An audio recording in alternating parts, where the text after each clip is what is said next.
Muimbi we-hip hop Saint Flo apinda mutsaona yakaipisisa neTesla yava mutarisi pedyo neGreencroft Shops. Okay, this is Tinashe Mutari's Tesla. It has just been involved in an accident. People are claiming that Saint Flo was behind the wheel. Fortunately, nobody died, but the Tesla is extensively damaged. As you can see here, it's extensively damaged. We can only hope that Saint Flo is okay. Runyerekupe runoti anga akadhakwa uye anga achibva kunhamo kwava Joseph Mutangadura. He's an artist. Takatomboona pamutangadura tikatombowa show inonakidza zvakaoma. Vakatitura zvinhu zvese kuti zvive simple ende zvive straight. Muri yeZimbabwe ndinokuchingamidzai zvakare panonzi pano. Ndapota musakanganwawo kusubscribe nekulikewo vhidhiyo rino zvakare nekurisheya. Izvi zvinobatsira kuti risvike kure kune hama neshamwari dzenyu dzisati dzariona.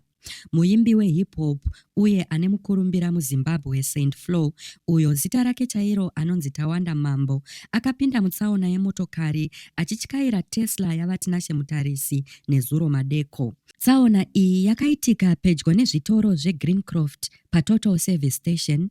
Motokari ndokukuvara zvakaipisisa, asi tinotenda kuti hapana akafa kana kukuvara zvakaipisisa.